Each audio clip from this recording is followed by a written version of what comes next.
G'day guys, what is going on? Welcome back to another vlog. Today's video, we're chucking in a welded diff. Keen to put this in. It's still auto, but we can still slide it, even if it's auto. But I do have some goodies right behind me, which I'm proud to show you in a second when I turn around. But putting the diff in, bit by bit, we're just starting to make some progress on it. And I'll show you what we've got for it right now.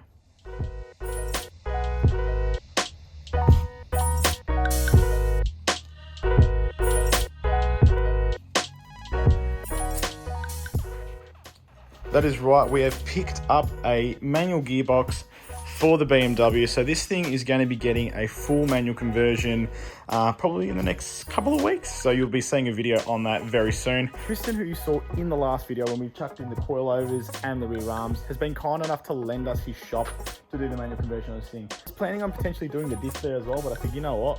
It's a long weekend. Make the most of my time here at home. Let's get this diff in. It's something we can do. So we've got a welded diff. We've got a 315 welded diff. And we've got the different axles have come from Stan the Man. Let me show you what you need to do. Get out of the car and we'll make this E36 sliding very soon. We've gotten started.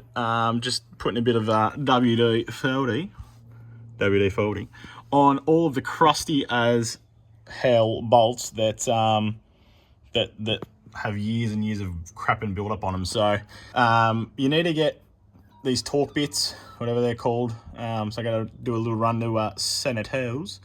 And this diff's the one that I was able to skid open. Is I did a little bit of a launch from gravel to tarmac, and I heard a big clunk. So I'm going to be pretty keen to see when we crack this open soon what comes out of it. I think the spider gear snapped in it. I'm going to be building this diff anyway. So there's a little bit to do in order to get it out. There's a bit of a process, but everything is pretty easy and quick to do. Like I don't think you'd need probably a couple of hours if you've got all the equipment ready to go. I've already picked up some oil for it. I've already sealed the diff with gasket maker, so that's good to go. I was thinking of painting it and making it look pretty, but it's a fucking diff. You put it under the car and you don't see it. Some people like to go out of their way to paint their diffs. I've never understood that concept. It's a diff, bro. Just put it in your car and start skidding it. Like, you ain't gonna see it. We're gonna get this in, get started on it, start pulling everything out, and we'll catch up with you very soon.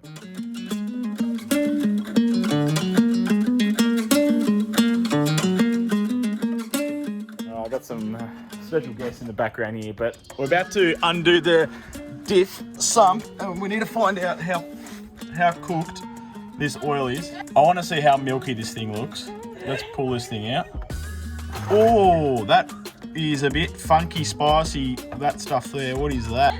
It looks like a night out where you eat something bad and it's just, anyway, sick. We've got most of it out, so I've already got the other side out.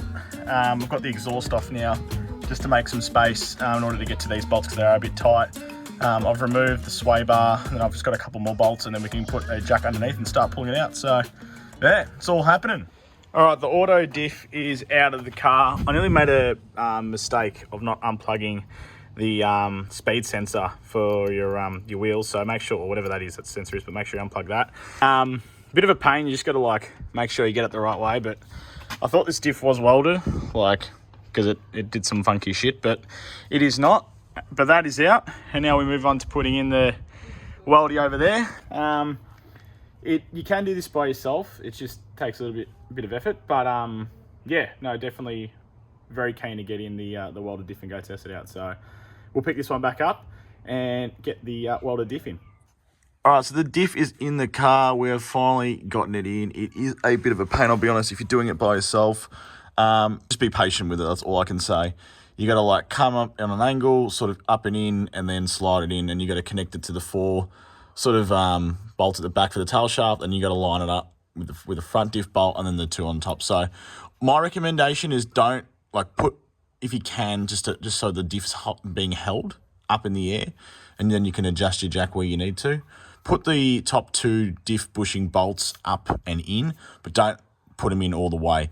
That way it gives you the opportunity to go back and forward, which is what I did, until you find the sort of sweet spot, you can put the bolt in the diff at the back and then the 4 bolts or nuts at the front onto the tail shaft where it connects to the diff. All right, so from here, it's a pretty simple job what we need to do. We just need to put everything back together, the exhaust back on, axles back in, make sure everything is nice and tight, put some diff oil in it, make sure the wheels are spinning nicely, drop the car, and we're going to go do some testing and tuning on a private road. But it is a simple job to do. You can do this at home. It just takes a bit of time and effort and preparation to do it. I'd say, like, if you're doing it in a day, give yourself at least 6 hours to do it in and out by yourself. If you're doing it with a person, probably give yourself 4.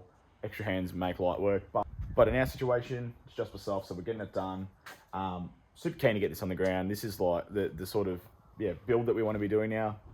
I've always wanted to have run a car with a weldy, not because I want to, but just because it's, you know, it's different. I want to feel how the locker works compared to just a general LSD, which is what I've always been used to with the 110. So putting the locker in will be sick. We've got a bunch of shit, like I said, coming up for this car as well. What we're going to do right now is get it on the ground, go get a test, and let's see what it feels like. The car's definitely doing its thing in terms of acting as a weldy. I'm going to give you guys a little bit of a demonstration in terms of what it feels like. I'm just going to put the phone down, and here we go. What's this? A bullet hole? Someone's been doing some target practice here. I'm going to put this bin just on the ground here. So the car's now officially welded, but I'll just give you a bit of a demonstration in terms of how it spins, just so you can see it.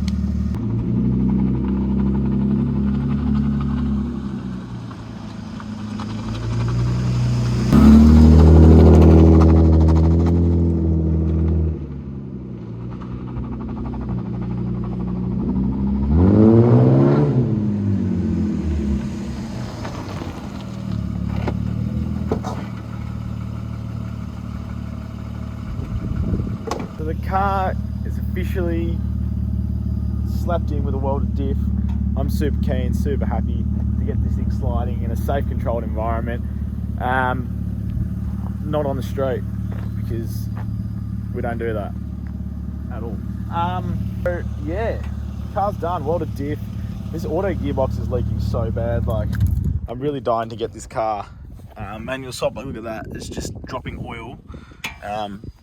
So quickly, but yeah, diff done.